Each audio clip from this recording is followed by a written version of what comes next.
Assalamualaikum warahmatullahi wabarakatuh. Nama saya Fajriya Manatus Salika dari kelas IE 22C6 dengan NIM 3522103775 akan mempresentasikan analisis SWOT implementasi teknologi finansial terhadap kualitas layanan perbankan di Indonesia.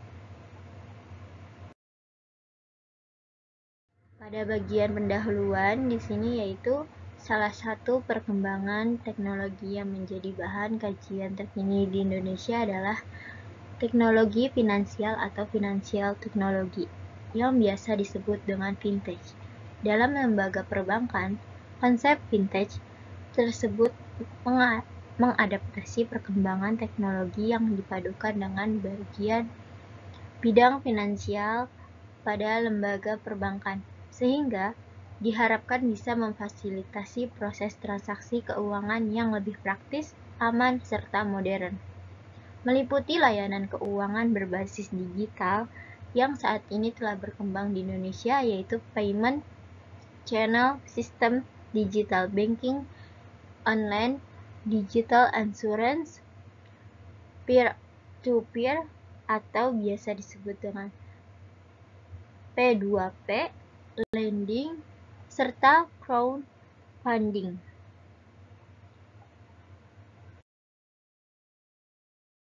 Menurut survei yang dilakukan oleh Sharing Vision pada 6 bank tersebar di Indonesia, jumlah pengguna internet banking mencapai 5,7 juta orang pada tahun 2012.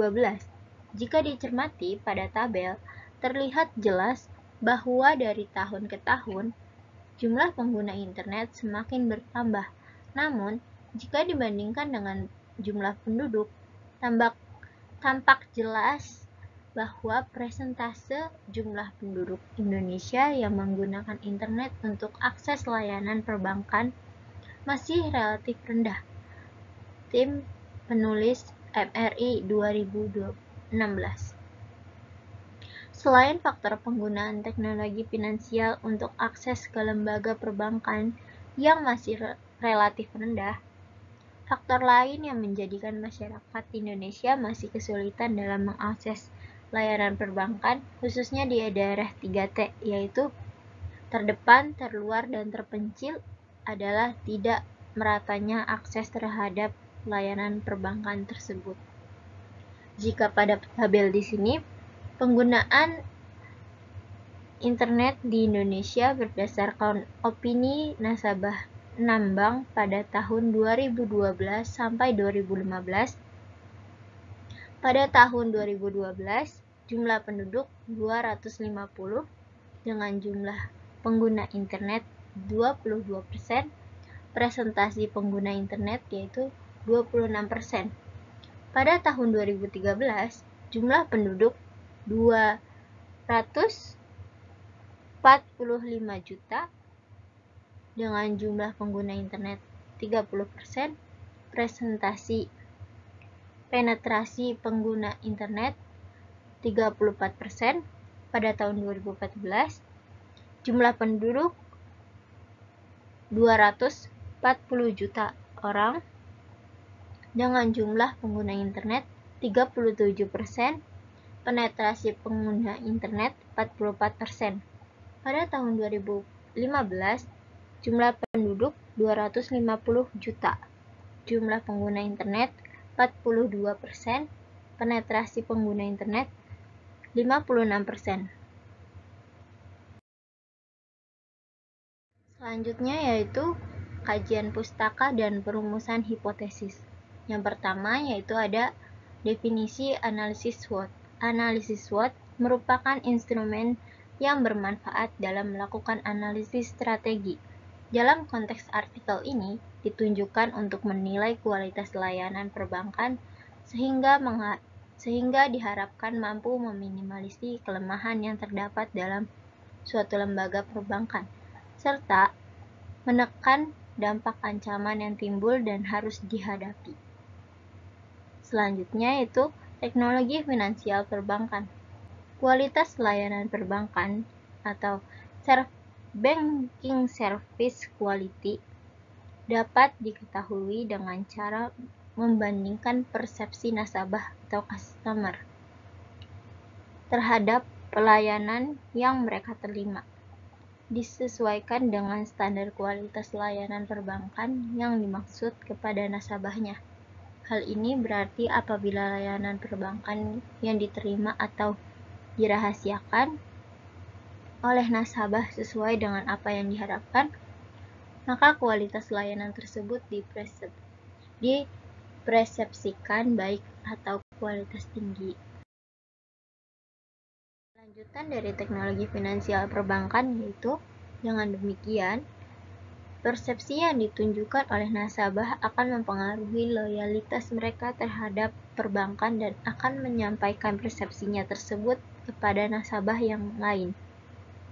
Hal ini berarti persepsi yang ditunjukkan oleh nasabah akan mempengaruhi loyalitas nasabah secara langsung menurut Nursiana 2015.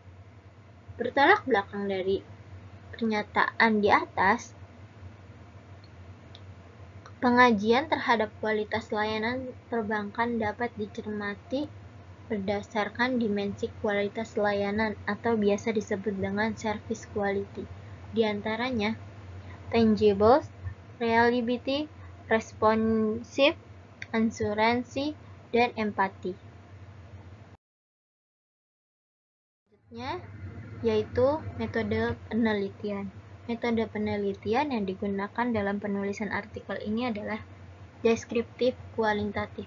Dengan demikian, penelitian deskriptif kualitatif hanyalah penguraian tanggapan terhadap situasi atau peristiwa, sehingga tidak menjelaskan hubungan kualitas maupun melakukan uji hipotesis. Selanjutnya yaitu analisis dan pembahasan. Yang pertama ada kekuatan atau strength analysis. Kemudahan dalam memanfaatkan akses data perbankan dalam ukuran besar memudahkan untuk melakukan transaksi kapan saja dan di mana saja. Kemampuan untuk menjangkau kelompok masyarakat yang tidak terlayani oleh kantor cabang lembaga perbankan khususnya di daerah 3T. Lebih hematnya biaya operasional dan biaya pemasaran karena lembaga perbankan cukup berkolaborasi dengan penyedia jasa teknologi finansial dalam menawarkan produk perbankan kepada masyarakat. Selanjutnya yaitu analisis dan pembahasan pada bagian analisis kelemahan atau weakness analysis. Membutuhkan koneksi internet yang mendukung dari segi kecepatan akses maupun server yang stabil dalam mengirim file data, karena transaksi finansial akan berlangsung dengan secara lancar ketika akses internet tidak mengalami gangguan. Kedua, timbulnya aksi kejahatan online seperti penyadap, pembobolan, dan cybercrime dalam transaksi finansial perbankan membuat masyarakat menjadi ragu untuk melakukan transaksi online, sehingga membuat mereka tetap berharap adanya kantor cabang lembaga perbankan hadir di daerah mereka. Tidak semua penyedia layanan teknologi finansial yang memiliki lisensi untuk menjalin kerjasama dengan lembaga perbankan atau melakukan transaksi finansial secara sistem dan legal, sehingga dimungkinkan terjadinya praktik penyalahgunaan wewenang atau penyimpang transaksional yang justru akan merugikan lembaga perbankan itu sendiri. Pada analisis dan pembahasan selanjutnya yaitu analisis peluang atau opportunities analysis. Kesadaran masyarakat yang mulai tumbuh untuk menyimpan dan meminjam kebutuhan finansial melalui data perbankan karena dianggap lebih aman dan menguntungkan. Berharap tingkat penerimaan bunga yang tinggi ketika penyimpanan data maupun biaya bunga yang relatif terjangkau ketika melakukan transaksi pinjaman dana perbankan. Adanya Otoritas Jasa Keuangan atau OJK yang menetapkan regulasi pengawasan terhadap transaksi finansial perbankan, sehingga meminimalisasi tindak kriminalitas perbankan dan kekhawatiran masyarakat untuk menggunakan layanan teknologi finansial yang diselenggarakan oleh lembaga perbankan. Analisis dan pembahasan selanjutnya yaitu analisis ancaman, atau bisa disebut juga dengan threat analysis.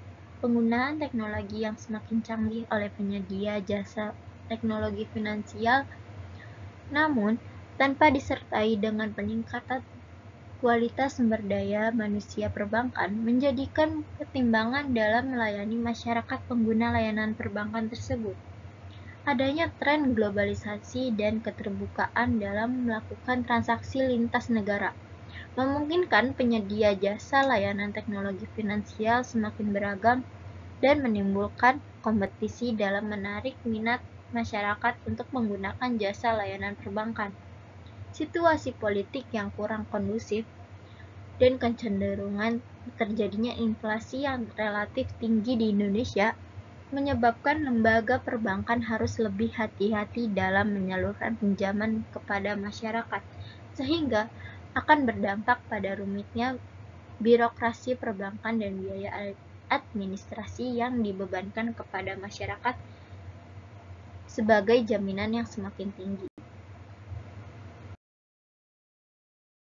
Kesimpulan dari presentasi saya hari ini adalah teknologi finansial memiliki tingkat efektivitas yang baik untuk meningkatkan kualitas layanan perbankan di Indonesia, sehingga pihak manajemen perbankan dapat mengimplementasikannya untuk menjangkau seluruh lapisan masyarakat Indonesia, khususnya bagi masyarakat yang tinggal di daerah 3T, terdepan, terluar, dan terpencil.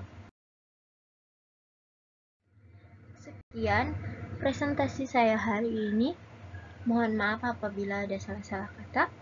Kurang lebihnya mohon dimaafkan. Wassalamualaikum warahmatullahi wabarakatuh.